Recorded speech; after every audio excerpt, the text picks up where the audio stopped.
Assalamu alaikum students. I hope you all are fine and doing well. Students, in the previous couple of lectures, we have discussed and explored the definition of economy, and in this definition we have discussed and propagated the three pivot points, starting with the four economic actors. This part included the households being the significant and largest part of the economic society, and they were consuming tangible and intangible goods and services. The second one came up with the producers or firms, and this economic agent was directly or indirectly related with the agro business, industrial sector, and services.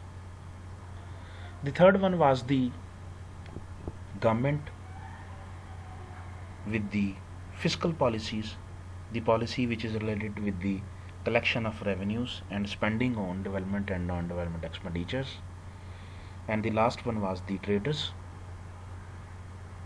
and the objective of the traders was to maximize their profit by exporting and importing tangible and intangible items. The second component was the sectors, and we have discussed the sectors were agro-business, industry and services, and the tertiary part of the definition of the economy was the fundamental markets, starting with the market of goods and services, which is also known as physical market, where the tangible and intangible items are bought or sold. The second one was the market of factors of production, also known as labor market, where the land, labor, entrepreneurship, capital, raw materials, and other factory overhead resources are hired. And the last one was the most important market, namely money market, and the money market have included the short-term assets, uh, the long-term assets, and the foreign currencies. So in today's lecture, which is lecture 5, we will summarize the all of the discussion that we have done so far, and in this lecture we will be discussing the school of thoughts. So basically there are two major school of thought. The one is known as the Say's law, which is based on the classical economics starting from 1776 to 1930. Then the second school of thought is the one of the modern and one of the latest and one of the fundamental school of thought is the Keynesian law, which is also known as the Keynesian economics, which revolves around the 1936 to present. So these school of thoughts actually are based on the economic shock which was happened circa 1930 and 1936, which is known as the Great Depression. यानी great depression से पहले एक school of thought है जो JB से, जो कि एक डिस्टिंग्विश इकोनॉमिस्ट थे, ये इनकी थ्योरी के ऊपर बेस करता था। 1930 से लेके 1936 में, यानी इस 6 इयर्स के टाइम पीरियड में एक बड़ा कैटास्ट्रॉफिक और एक बड़ा सडन इकोनॉमिक इवेंट हुआ जिसे ग्रेट डिप्रेशन कहते हैं। इसे आप सिंपल वर्ड में एपिडेमिक्स कह लें, एक डिजीज़ कह लें। इस डिजीज़ के आने से जो इकोनॉमिक्स के फंडामेंटल थेरीज़ हैं, जो हार्ड कोर थेरीज़ हैं, जिसे क्लासिकल इकोनॉमिक्स कहते हैं, जिसके फाउंडर एडम स्मिथ थे और मेन उनके डिस्टिंग्विश इकोनॉमिस्ट JB से थे, उनकी इकोनॉमिक्स चैलेंज्ड हो गई। यानी इकोनॉमिक्स का जो स्कूल ऑफ थॉट है, जो नज़रिया है, जो आइडियालॉजी थी, वो चेंज हो गई। और चेंज होने के बाद जो नई आइडियालॉजी आई वो हमारे पास जॉन मेनर्ड कीन्स की थी, जिसे कीन्स लॉ, कीन्स कंजेक्चर या कीन्सियन इकोनॉमिक्स भी कहते हैं। अब ये दो डिफरेंट यानी क्लासिकल और कीन्जियन थीरीज की रीज़न क्या थी, इसका बैकग्राउंड क्या था, ये क्यों ऐसे आई, इसको समझने के लिए हम सबसे पहले डिप्रेशन को समझते हैं कि डिप्रेशन क्या है। तो डेफिनेशन आपको स्क्रीन पे नज़र आ रही है, that the consistent and persistent downfall of the economy followed by the recession as an individual and as a whole is known as depression. However, the depression which is faced by almost all of the world is commonly known as the Great Depression. अब definition ये recall कर रही है कि अगर economic society as a individual यानी personally और as a whole यानी एज एन एग्रीगेट यानी माइक्रो लेवल पे या मैक्रो लेवल पे, इंडिविजुअल लेवल पे या एग्रीगेट लेवल पे जब इकोनॉमी डाउनफॉल में चली जाती है, डाउनफॉल में जाने का मतलब ये है कि हाउस होल्ड भी लॉस में है, प्रोड्यूसर्स भी लॉस में है, गवर्नमेंट भी लॉस में है और ट्रेडर्स भी लॉस में है। यानी हाउस होल्ड को गुड्स एंड सर्विसेज से प्रॉपर और ऑप्टिमल सेटिस्फैक्शन नहीं मिल रही, प्रोड्यूसर्स को उन गुड्स एंड सर्विसेज को सेल करके उस पर प्रॉफिट्स नहीं मिल रहे, जिसकी वजह से गवर्नमेंट को प्रॉपर टैक्स कलेक्शन नहीं मिल रही और गवर्नमेंट डेवलपमेंट और नॉन डेवलपमेंट एक्सपेंडिचर नहीं कर पा रही, और ट्रेडर्स को भी प्रॉफिट्स नहीं मिल रही क्योंकि इकोनॉमी नेशनली भी वीक है और इंटरनेशनली भी वीक है। इसी तरह से ऑब्वियसली जब goods and services properly produce नहीं हो रही और प्रॉपरली बाई नहीं हो रही इकोनॉमिक सोसाइटी के अंदर, तो आपका एग्रीकल्चर सेक्टर, इंडस्ट्रियल सेक्टर और सर्विसेज सेक्टर भी स्लो डाउन है। और जब आपके ये सेक्टर स्लो डाउन है तो जितनी भी इन्वेस्टमेंट है फॉरेन करेंसीज के अंदर, शॉर्ट टर्म मार्केट के अंदर, लॉन्ग टर्म मार्केट के अंदर, market of factor of production के अंदर, market of goods and services के अंदर, तो वो मार्केट भी प्रॉपरली रिस्पॉन्ड नहीं कर रही। यानी flow of goods and services भी स्लो डाउन है, फ्लो ऑफ मनी भी स्लो डाउन है at national and international level. तो जब आपके इकोनॉमी के जो 3 पॉइंट थे, economic agent, service sectors and market, ये जब तीनों साइमल्टेनियसली स्लो डाउन हो जाएं तो इसको हम, और वो एक वर्स्ट कंडीशन में चली जाएं, एक कैटास्ट्रॉफिक सिचुएशन में चली जाएं, उसे हम डिप्रेशन कहते हैं। और जब वो डिप्रेशन को सिर्फ एक कंट्री नहीं बल्कि पूरी वर्ल्ड इंस्टेंटेनियसली जब फेस करे, इररिस्पेक्टिव ऑफ द रिसोर्सेज, मतलब ये कि उसे एशियन कंट्री भी साइमल्टेनियसली फेस करे, उसे यूरोपियन कंट्री भी साइमल्टेनियसली फेस करे और उसे अफ्रीकन कंट्री भी साइमल्टेनियसली फेस करे। यानी मेरे कहने का मतलब है कि यूरोपियन और American economy being the developed nations of the world, जब वो भी डिप्रेशन में हो, Asian economies, the economies that are considered as the developing economies, वो भी डिप्रेशन में हो, and African economies which are considered as the least developed society on the face of the earth, जब वो भी डिप्रेशन के अंदर हों तो कलेक्टिव डिप्रेशन को हम ग्रेट डिप्रेशन कहते हैं। तो आई थिंक डेफिनेशन जो है वो आप तक क्लियर हो गई होगी। इसको हम ग्रेट डिप्रेशन को थोड़ा सा हम डायग्राम के ज़रिए भी देख लेते हैं, क्योंकि डायग्रामेटिक एक्सप्लेनेशन जो है ये ज़्यादा यूज़र फ्रेंडली होती है, बजाय ये कि हम डेफिनेशन को ज़ेरे बहस लेके आएँ। डायग्राम आपको ट्रेड साइकिल या बिजनेस साइकिल के नाम से नज़र आ रही है। ये शायद आप लोगों ने इंट्रोडक्शन टू बिजनेस या मनी बैंकिंग एंड फाइनेंस के अंदर भी पढ़ा हो। इस डायग्राम में आपको एक्स और वाई एक्सिस नज़र आ रहे हैं। वाई एक्सिस पे आपको नज़र आ रहा है कि हमने एक इंडिपेंडेंट वेरिएबल प्लॉट किया है which is economic activity, also known as GDP, और नीचे उसकी डेफिनेशन भी ये नज़र आ रही है, that it is the market value of all currently produced final goods and services in a specified period of time.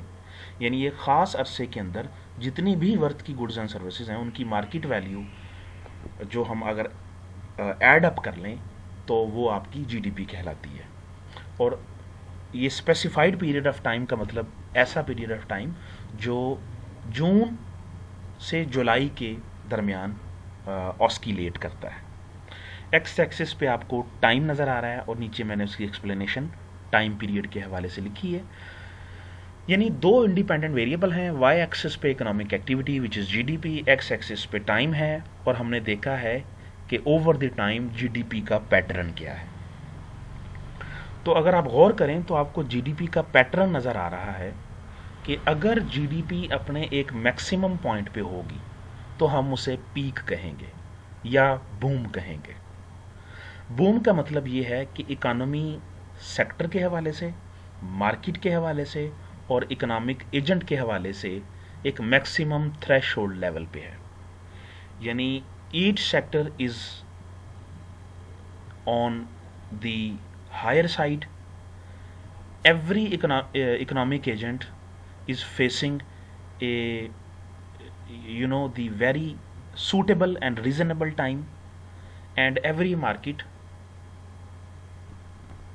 is behaving naturally, यानी the speed of adjustment of the market वो भी best है, हर economic agent खुश है और हर sector जो है वो फ्लरिश कर रहा है, चाहे एग्रीकल्चर है, इंडस्ट्री है, सर्विसेज है।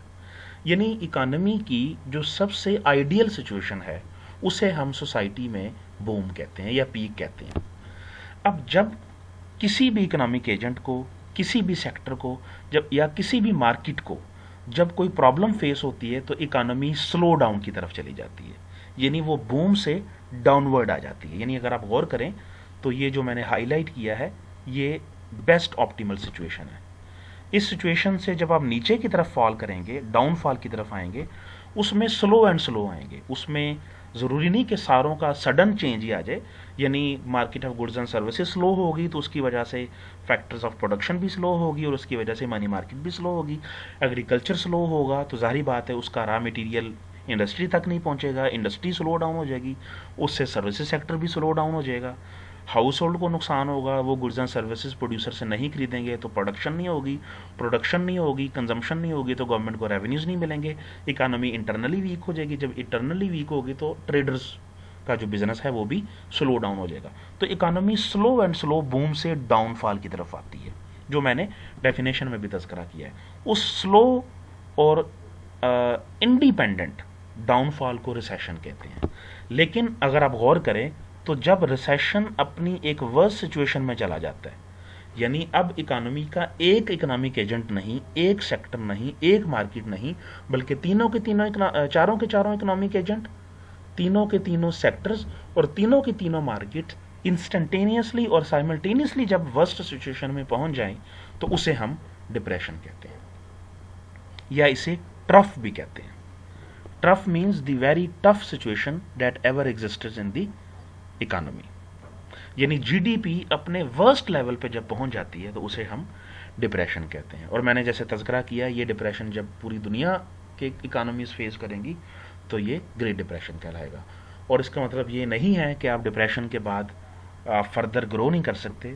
डिप्रेशन में जब जाते हैं आप, तो जब आप ऑप्टिमल और रैशनल पॉलिसीज डिवाइस करते हैं, रिसोर्सेज की प्रॉपर एलोकेशन करते हैं, गवर्नमेंट भी प्रॉपर और रीजनेबल पॉलिसीज अडॉप्ट करती है, गवर्नमेंट अनप्रोडक्टिव और अननेसेसरी एक्सपेंडिचर नहीं करती, तो उससे क्या होता है कि इकोनॉमी एक्सपेंशन की तरफ चली जाती है, जिसे आपको यहाँ पे स्क्रीन पे नज़र आ रहा है कि इकोनॉमी रिकवरी की तरफ चली जाती है। ठीक है, तो इकोनॉमी जब एक्सपैंड होती है तो फिर एक्सपेंशन के बाद एक नेक्स्ट पॉइंट आता है जो हाईएस्ट पॉइंट होता है, उसे अगेन बूम कहते हैं।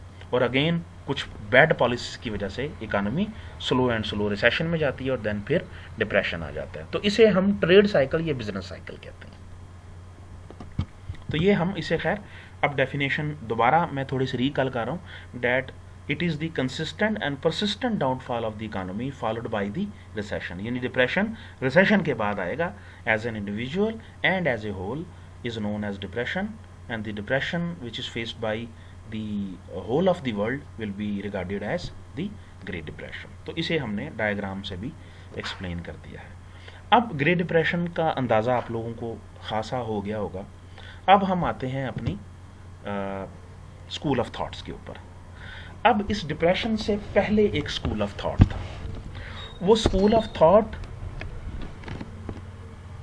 जीन बैप्टाइस्ट से का था। He was the French economist और डेफिनेशन ये थी that says law propagates that the supply creates its own demand. ये हार्डकोर पॉइंट है जिसे मैंने इन्वर्टेड कॉमास में लिखा हुआ है। द थियरी ऑफ से projected that the supply of goods and services generates sufficient income to create demand for goods and services. अगर आप गौर करें तो सेज लॉ जो की जो डेफिनेशन है वो कैपिटलिस्टिक टाइप डेफिनेशन है, यानी ऐसी डेफिनेशन जो ये कहती है कि अगर आपने डेवलपमेंट करनी है, अगर आपने ग्रो करना है, अगर आपने डिप्रेशन से बाहर निकलना है, तो उसका एक ही सोल्यूशन है, वो ये कि आपके पास रिसोर्सेज होने चाहिए, आपके पास फैक्टर्स ऑफ प्रोडक्शन होने चाहिए। यानी किसी भी सोसाइटी के पास जितना ज़्यादा कैपिटल होगा, जितनी स्किल्ड और इनोवेटिव लेबर होगी, जितने one of the best technology होगी, जितनी उस कंट्री में रिसर्च एंड डेवलपमेंट होगी, यानी जितने भी रिसोर्सेज होंगे और वो फाइनेस्ट रिसोर्सेज होंगे, एफिशिएंट रिसोर्सेज होंगे, स्पेशलाइज्ड रिसोर्सेज होंगे, तो वो क्या करेंगे, वो डिमांड साइड को क्रिएट करेंगे और उससे इकोनॉमी जो है वो स्टिमुलेट होगी। यानी एक लम्हे के लिए गौर करें, जो हमने इकोनॉमिक एजेंट डिस्कस किए थे, सेज लॉ के मुताबिक अगर प्रोड्यूसर्स बेटर ऑफ होंगे तो कंज्यूमर्स भी बेटर ऑफ होंगे और फिर बाद में गवर्नमेंट और ट्रेडर्स भी बेटर ऑफ होगी। ये उनका मेन माइंडसेट था। और ये माइंडसेट जो था वो मैंने तज़किरा भी किया पहली स्लाइड में कि ये 1776 से लेके 1930 तक ये जो था ये माइंडसेट था, जिसे हम स्कूल ऑफ थॉट कहते हैं। और ये माइंडसेट आपको मॉडर्न टाइम पीरियड में भी नज़र आ रहा है कि कुछ लोग सोसाइटी में ऐसे हैं जो ये सोचते हैं कि अगर प्रोड्यूसर्स या एंटरप्रेन्योर्स या बिजनेसमैन अगर बेटर ऑफ होंगे, वो अगर एस्टैब्लिश्ड होंगे, तो वो हाउस होल्ड को जॉब्स ऑफर करेंगे। हाउस होल्ड जब जॉब्स करेंगे तो उनको वेजेस एंड सैलरीज मिलेंगी। वो वेजेस एंड सैलरीज जो हैं उससे वो गुड्स एंड सर्विसेज परचेज करेंगे। तो यानी अल्टीमेटली ये डेफिनेशन ये कह रही है कि supply will create this demand, और सप्लाई यहाँ पे प्रोड्यूसर्स को हाईलाइट कर रहा है और डिमांड यहाँ पे हाउस होल्ड को हाईलाइट कर रही है। लेकिन जब डिप्रेशन हुआ तो इस डिप्रेशन में एक क्वेश्चन अराइज हुआ कि रिसोर्सेज अफ्रीकन इकोनॉमीज के पास नहीं थे, तो चले मान लिया कि वो डिप्रेशन में चले गए। रिसोर्सेज किसी हद तक एशियन इकोनॉमीज के पास नहीं थे, तो चले उन्होंने भी डिप्रेशन को फेस किया। लेकिन रिसोर्सेज तो European, American, south American and Latin American economies के पास तो सफिशेंट थे, बल्कि ज़रूरत से ज़्यादा थे। They have one of the best technology at that time, they have rich natural resources, they have qualified, skilled and innovative labour.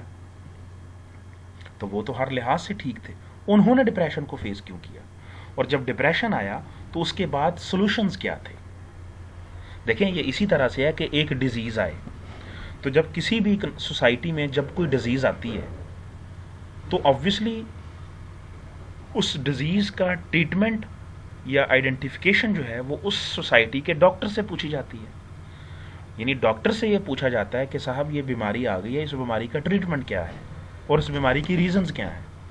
तो जो उस वक्त डॉक्टर थे, जिसे हम क्लासिकल इकोनॉमिक्स कहते हैं, जिसके लीडर या फाउंडर एडम स्मिथ और JB से थे, उनसे जब पूछा कि इसकी रीज़न क्या है तो दे हैव नो आंसर। और फिर जब फर्दर उनसे पूछा कि आप कोई पॉलिसी सजेस्ट करें कि पूरी दुनिया जो है वो इस डिप्रेशन से बाहर आए और वो एक्सपेंशन और रिकवरी से होती हुए बूम पे पहुँचे, तो उनके पास इस सवाल का कोई जवाब नहीं था, क्योंकि वो हमेशा तो यही कहते थे कि तरक्की के लिए रिसोर्सेज ही काफ़ी हैं, यानी supply will create it's on demand. उनके पास दूसरा इसका कोई सोल्यूशन नहीं था। जब उनके पास सोल्यूशन नहीं था तो जितने भी फंडामेंटल इकोनॉमिक्स थी 1930 से पहले लेके 1776 तक, वो सारी इकोनॉमिक्स फ्लॉप हो गई। मैं ये नहीं कह रहा कि वो कम्प्लीटली फ्लॉप हो गई या वो कम्प्लीटली चैलेंज्ड हो गई, जबकि उसके मेन फंडामेंटल मॉडल जो थे वो साइलेंट हो गए, इनएक्टिव हो गए। तो अगेन जब वो इनएक्टिव हो गए तो हमारे पास सेकंड थ्योरी आई या सेकंड स्कूल ऑफ थॉट आया, which is known as Keynes law और Keynesian economics. The definition that you can see on screen is the Keynesian law promulgates that the demand creates its own supply. अब ये definition उसका बिल्कुल मुतरादिफ है, मुतजाद है, यानी definition जो है ये बिल्कुल उलट है सेज लॉ की डेफिनेशन से। वो कहती थी supply creates its own demand, और कीनेजियन इकोनॉमिक्स कह रही है that demand creates its own supply. So the Keynesian theory projected that the aggregate demand determines the economic activity and supply for goods and services. यानी British economist यहाँ पे कह रहे हैं कि ज़रूरत ईजाद की माँ है।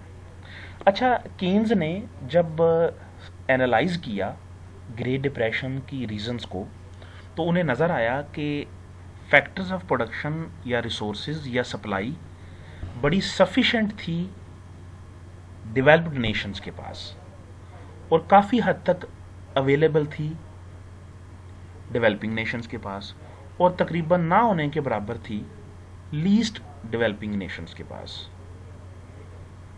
लेकिन एक प्रॉब्लम तीनों जो टाइप की सोसाइटीज़ हैं उनमें एक प्रॉब्लम कॉमन थी, वो ये कि इस टाइम पीरियड में तीनों की एग्रीगेट डिमांड, यानी तीनों की जो हाउस होल्ड की कंजम्पशन है, जिसे मैं शुरू से कहता चला आ रहा हूँ कि it is the 2/3 part of the economy, वो स्लो हो गई थी। यानी एग्रीगेट डिमांड के स्लो होने से इकानमी स्लो डाउन की तरफ चली गई। तो वहाँ पे फिर ये बात पता चली कि सप्लाई नहीं है जो सोसाइटी में रोल प्ले करती है, यानी इकानमी सप्लाई वाली साइड से शुरू नहीं होती, इकानमी डिमांड वाली साइड से शुरू होती है, यानी it is the demand that creates its own supply. तो इसीलिए हम इकानमी को कंक्लूड करते हैं, टू सेक्टर इकानमी आपको नज़र आ रहा है, यानी ऐसी इकानमी जिसमें सिर्फ दो इकोनॉमिक एजेंट को अभी हम डिस्कस कर रहे हैं, एक हाउस होल्ड जो ब्लू कलर्स में आपको नज़र आ रहा है ब्लॉक, और दूसरा फर्म्स, ये भी आपको ब्लू ब्लॉक नज़र आ रहा है। यानी इसमें हम टू सेक्टर इकानमी को, यानी two segment of the economy को डिस्कस करेंगे। तो हम स्टार्ट करते हैं हाउस होल्ड से। अच्छा, इस सर्कुलर फ्लो में, यानी इस इकानमी के फ्लो में, टू सेक्टर इकानमी में आपको दो टाइप की एरोज नज़र आ रही हैं, एक ग्रीन और एक ऑरेंज। ऑरेंज कलर की जो एरोज हैं वो flow of goods and services को पोर्ट्रे कर रही हैं, और जो ग्रीन कलर की हैं वो फ्लो ऑफ डॉलर्स को या मनी मार्केट को एक्चुअली वो डिस्क्राइब कर रही हैं। तो हम स्टार्ट करते हैं ग्रीन कलर से। तो हाउस होल्ड को हमने market of factor of production, market of goods and services के साथ कनेक्ट किया है। Market of goods and services मैंने बताया कि ऐसी मार्केट जहाँ पे आप टेंजिबल और इनटेंजिबल आइटम्स को खरीद रहे हैं और बेच रहे हैं। अब हाउस होल्ड का काम सिर्फ खरीदने से है, so they will spend their money, so they will spend their dollars actually. अब जब मार्केट में वो स्पेंड करेंगे तो ये स्पेंडिंग हाउस होल्ड के लिए एक्सपेंस है। ये expense market of goods and services से होता हुआ फर्म्स तक पहुंचेगा। जैसे ही ये फर्म्स तक पहुंचेगा तो ये स्पेंडिंग जो ग्रीन कलर की हाउस होल्ड के लिए नज़र आ रही है, ये फर्म्स के लिए रेवेन्यू बन जाएंगे। ऑब्वियसली जब कोई एक पार्टी पे कर रही है तो वो उसके लिए एक्सपेंस है या कॉस्ट है, और दूसरी पार्टी जो उसे रिसीव कर रही है, जो यहाँ पे फर्म्स हैं, वो यहाँ पे उसे एज ए इनकम या एज ए रेवेन्यू ट्रीट करेंगे। अब ये जो रेवेन्यू है, ये रेवेन्यू फर्म्स का प्रॉफिट नहीं है, यानी ये रेवेन्यू सारा का सारा एंटरप्रेन्योर, ऑर्गेनाइजर, प्रोड्यूसर या बिजनेसमैन का नहीं है डायरेक्टली। क्यों? क्योंकि उसने ये goods and services factors of production के जरिए बनाई हैं। अब वो फैक्टर्स ऑफ प्रोडक्शन क्या है, मैंने पहले भी तज़करा किया था, उसमें 4 मेन फैक्टर्स ऑफ प्रोडक्शन है, land, labour, capital and organisation. अब उसने लैंड जो यूज़ की है उसके अगेंस्ट वो रेंट पे करेगा। तो आपको नज़र आ रहा होगा ग्रीन कलर का कि फर्म्स जो हैं वो उस रेवेन्यू में से, जो उन्हें पीछे से मिल रहा है प्रोड्यूसर वाली साइड से, वो उस रेवेन्यू में से रेंट पे करेंगी against the use of land. वो उसमें से वेजेस भी पे करेंगी। वो जो कैपिटल उसमें इन्वेस्ट किया हुआ है, जो किसी बैंक से लेट सपोज उन्होंने परचेज किया था, उस कैपिटल के अगेंस्ट वो बैंक को, कमर्शियल बैंक्स को इंटरेस्ट पे करेंगी। ये भी उनकी कॉस्ट है, और फिर जो बच जाएगा ऑर्गेनाइजेशन का रिटर्न, वो प्रॉफिट की सूरत में उन्हें मिल जाएगा। अब market of factor of production को हम हाउस होल्ड के साथ कैसे कनेक्ट करेंगे? तो अगेन ग्रीन कलर का आपको नजर आ रहा है कि ये इनकम के जरिए कनेक्ट होगा। यानी जो हमने कहा था कि फैक्टर्स ऑफ प्रोडक्शन को यूटिलाइज किया है, उसमें जो वेजेस एंड सैलरीज हैं, वो wages and salaries market of factor of production से होते हुए हाउस होल्ड को मिलेंगी। क्यों? क्योंकि ये हाउस होल्ड ऐसे लोग हैं जो फर्म्स की तरफ यानी प्रोड्यूसर्स के यहाँ जो जॉब्स कर रहे हैं, जो अपनी सर्विसेज प्रोवाइड कर रहे हैं। मैं ज़रूरी नहीं कि आप ये कहें कि जितने भी कंज्यूमर्स हैं वो सारे के सारे फर्म्स के यहाँ जॉब कर रहे हैं, लेकिन चूंकि ये largest part of the economy house hold है, तो इन्हीं में से कुछ लोग होंगे जो फर्म्स के यहाँ एग्रीकल्चर सेक्टर में, इंडस्ट्री सेक्टर में, सर्विसेज सेक्टर में जॉब्स कर रहे हैं।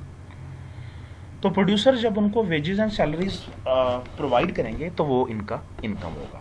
तो एक सेकंड के लिए हम ज़रा इसको क्विकली देखते हैं, इस ग्रीन एरोज को जो फ्लो ऑफ डॉलर्स बता रहा है कि जब household goods and services purchase करेंगे, so they will pay the money, they will pay the dollar, that dollars will be regarded as the revenue of the firms. From these revenues the producers will pay rent, wages, capital and profit to the factors of production, to the market of factors of production. और उस factors of production में से जो wages हैं वो as a income connect कर देंगे हम हाउस होल्ड्स के साथ। इसका मतलब ये है कि हाउस होल्ड फर्म्स के साथ रिलेट कर रहे हैं और फर्म्स हाउस होल्ड के साथ रिलेट कर रही है।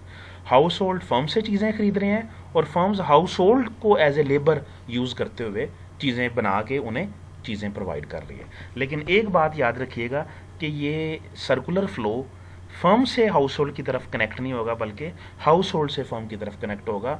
हम सेज लॉ को जस्टिफाई नहीं कर रहे यहाँ पे, बल्कि हम कीन्जियन लॉ को जस्टिफाई कर रहे हैं। अब यहाँ पे आप ऑरेंज लाइन को भी देख सकते हैं। ये orange line flow of goods and services को एड्रेस कर रही है। अब ये flow of goods and services क्या है, ये आप सबसे पहले अगेन हाउस होल्ड से देखें कि हाउस होल्ड ही वो लोग हैं जो market of factors of production में प्रोड्यूसर्स को लेबर प्रोवाइड कर रहे हैं, लैंड प्रोवाइड कर रहे हैं, कैपिटल प्रोवाइड कर रहे हैं। इस लैंड, लेबर और capital market of factor of production से कनेक्ट होगा फर्म्स के लिए, और यही फैक्टर्स ऑफ प्रोडक्शन प्रोड्यूसर्स के लिए इनपुट बन जाएंगी। वो इस इनपुट को यूटिलाइज करेंगे, रॉ मटेरियल से फिनिश गुड बनाएंगे, फाइनल प्रोडक्ट बनाएंगे, जिसे हम गुड्स एंड सर्विसेज कहेंगे।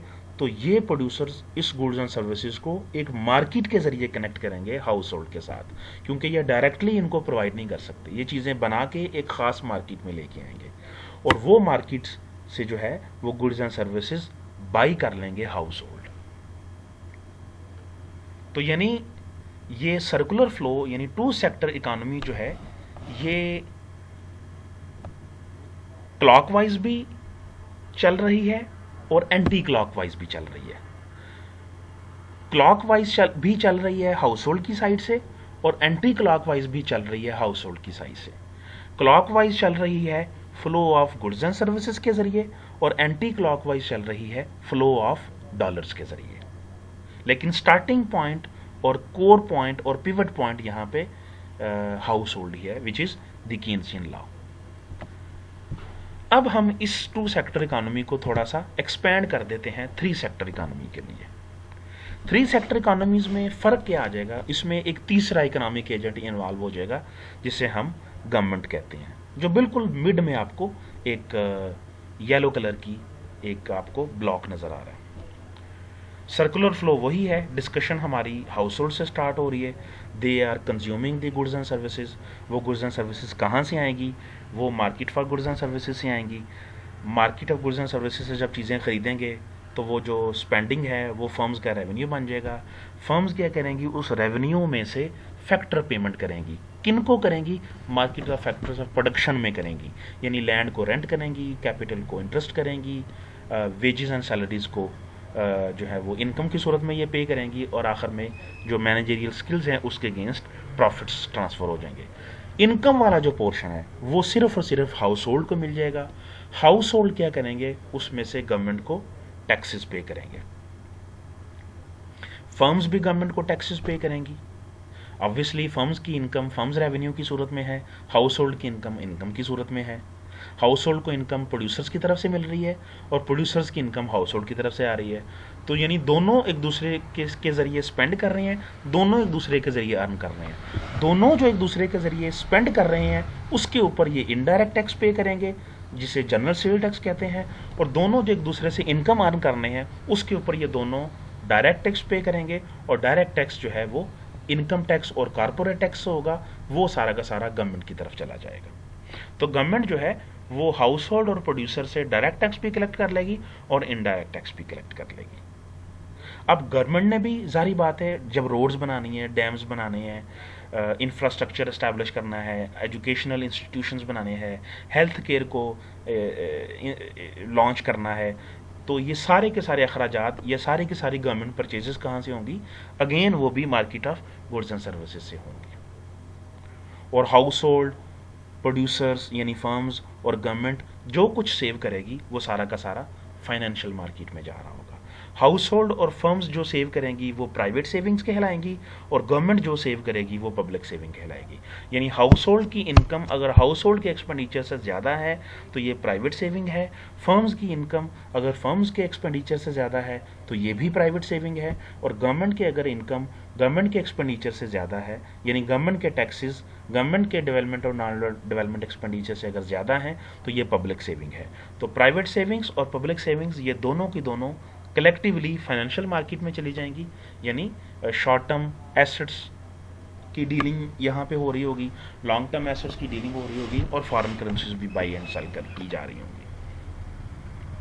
तो यानी इस सारी डिस्कशन की समरी हमें ये रिकॉल कर रही है कि इकोनॉमी की जो डेफिनेशन के 3 पिवट पॉइंट थे वो हर एक दूसरे के साथ इंटरकनेक्टेड है या इंटर रिलेटेड है। अब इसका मतलब ये है कि अगर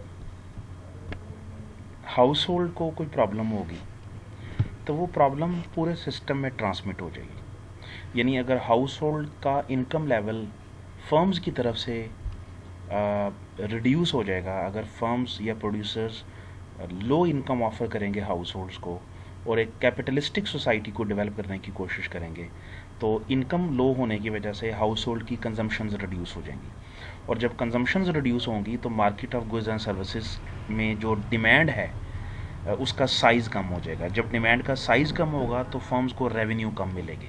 जब फर्म्स को रेवेन्यू कम मिलेंगे तो फर्म्स फैक्टर ऑफ प्रोडक्शन में लैंड, लेबर, कैपिटल को प्रॉपरली हायर नहीं कर सकेगी। जब वो हायर नहीं करेगी तो again income level house hold का रिड्यूस हो जाएगा। जब हाउस होल्ड का इनकम लेवल रिड्यूस होगा, साइमल्टेनियसली फर्म्स का इनकम लेवल यानी फर्म्स रेवेन्यू रिड्यूस होंगे, तो गवर्नमेंट को डायरेक्ट और इनडायरेक्ट टैक्सेस यानी taxes on the income of the house hold and firms and taxes on the market of goods and services, on the sale and purchase of goods and services, sale and purchase of tangible and intangible items, वो government को कम मिलेगी। तो government again उसके जब government के revenue कम हो जाएंगे तो गवर्नमेंट डेवलपमेंट और नॉन डेवलपमेंट एक्सपेंडिचर को स्टेबलाइज नहीं कर सकेगी, इंश्योर नहीं कर सकेगी, और फिर अपने एक्सपेंडिचर को मीट करने के लिए गवर्नमेंट या तो हाउस होल्ड और फर्म से लोन लेगी या एक्सटर्नल IMF, वर्ल्ड बैंक या फॉरेन इकानमी से या फॉरेन कंट्री से ग्रांट्स लेगी, या गवर्नमेंट को फिर सेंट्रल बैंक के थ्रू मनी प्रिंट करवाना पड़ेगा। तो यानी अगर कोई एक इकोनॉमिक एजेंट, कोई एक सेक्टर या कोई एक मार्केट जब स्लो डाउन होगी, रिसेशन में जाएगी, तो इससे पूरी इकोनॉमी जो है वो चूंकि इंटरकनेक्टेड है तो वो इंस्टेंटेनियसली और साइमल्टेनियसली रिसेशन में चली जाएगी। जब सारी रिसेशन में चली जाएगी तो इकोनॉमी जो है वो डिप्रेशन की तरफ चली जाएगी, और अगर पूरी दुनिया डिप्रेशन में चली जाए तो फिर वो ग्रेट डिप्रेशन कहलाएगा। तो इसलिए इकोनॉमी को प्रमोट करने के लिए, इकोनॉमिक ग्रोथ के लिए ये ज़रूरी है कि 2/3 जो एस्पेक्ट है सोसाइटी का, जो हाउस होल्ड हैं, उन्हें स्ट्रेंथन किया जाए, उन्हें लो प्राइस ऑफर करवाई जाए। अगर प्राइस हाई है तो गवर्नमेंट इनको सब्सिडी दे। अगर गवर्नमेंट हाउस होल्ड को सिक्योर करने की कोशिश करेगी तो पूरी इकानमी जो है वो चैनलाइज हो जाएगी, वो पूरी इकानमी स्मूथ अप हो जाएगी। अदरवाइज़ ये सिस्टम जो है वो एक प्रॉब्लम पूरे सिस्टम में ट्रांसमिट हो जाएगी। जिस तरह वो मिसाल दी जाती है कि एक गंदी मछली जो है वो पूरे तालाब को गंदा कर देती है, तो एक प्रॉब्लम जो किसी एक इकोनॉमिक एजेंट, किसी एक सेक्टर या किसी एक मार्केट से रिलेटेड है, वो पूरे सिस्टम में ट्रांसमिट होकर पूरे सिस्टम को फ्रेजाइल कर देगा। ठीक है, और ये एक्चुअली कीन्जियन जो इकोनॉमिक्स है वो प्रोपोगेट करती है कि सोसाइटी का हाउस होल्ड जो है ये सबसे सिग्निफिकेंट सेक्टर है। और इसी तरह से इस्लाम भी यही कहता है कि सोसाइटी में जो कंज्यूमर्स हैं वो जो है वो सेंसिटिव पार्ट है, और हाउस होल्ड के ऊपर भी रिस्पॉन्सिबिलिटी है कि वो भी वाइजली और रैशनली अपनी जो मनी है उसे गुड्स एंड सर्विसेज के ऊपर स्पेंड करें। अब यहाँ पे आप अभी तक सोच रहे होंगे कि एक इकोनॉमिक एजेंट मिसिंग है यहाँ पे, जिसे ट्रेडर्स कहते हैं। तो ट्रेडर्स जो हैं वो अगर हम इन्वॉल्व कर लें इस सर्कुलर फ्लो के अंदर, तो वो ट्रेडर्स जो हैं उसकी वजह से हम उसे 4 सेक्टर इकोनॉमी कहेंगे, यानी the economy which includes household, producers, government as well as traders. तो ये ट्रेडर्स आपने इस सर्कुलर फ्लो में, जो मैंने पिछली स्लाइड आपको शो की थी स्क्रीन पे, उसमें आपने ट्रेडर्स को ऐड कर लेना है, और ट्रेडर्स को आपने कनेक्ट करना है प्रोड्यूसर्स के साथ। और जैसे प्रोड्यूसर्स के साथ या फर्म्स के साथ कनेक्ट करेंगे तो फर्म्स ऑलरेडी पूरे सिस्टम के साथ कनेक्टेड है। ठीक है, तो बस आपने इसमें ट्रेडर्स को ऐड कर लेना है और उसको आपने कनेक्ट कर देना है प्रोड्यूसर से, और वो प्रोड्यूसर्स पूरी इकोनॉमी के साथ कनेक्ट हो जाएंगे। क्योंकि ट्रेडर्स कोई डिफरेंट बिजनेस नहीं है, ये traders local producers he goods and services nationally भी प्रोवाइड कर रहे होते हैं, और जब वो इंटरनेशनली प्रोवाइड करते हैं तो वही प्रोड्यूसर्स, लोकल प्रोड्यूसर्स या लोकल जो फर्म्स हैं या लोकल एंटरप्रेन्योर्स जो हैं वो ट्रेडर्स बन जाते हैं। तो बाकी सिस्टम जो है ये कनेक्ट हो जाएगा। ये मैं आप लोगों के लिए एक असाइनमेंट के तौर पे छोड़ रहा हूँ। आपने स्लाइड बनानी है बाई हैंड किसी पेज के ऊपर, और उसमें आपने ट्रेडर्स को भी इन्वॉल्व करना है, और उस सर्कुलर फ्लो को आपने सिंपल एक पैराग्राफ में, जो कि मैक्सिमम 150 या 200 वर्ड्स हों, तो वो आपने उसको एक्सप्लेन कर देना है। और ये असाइनमेंट आपने नेक्स्ट वीक में CRs और GRs को सबमिट करवानी है। So till now, thank you so very much.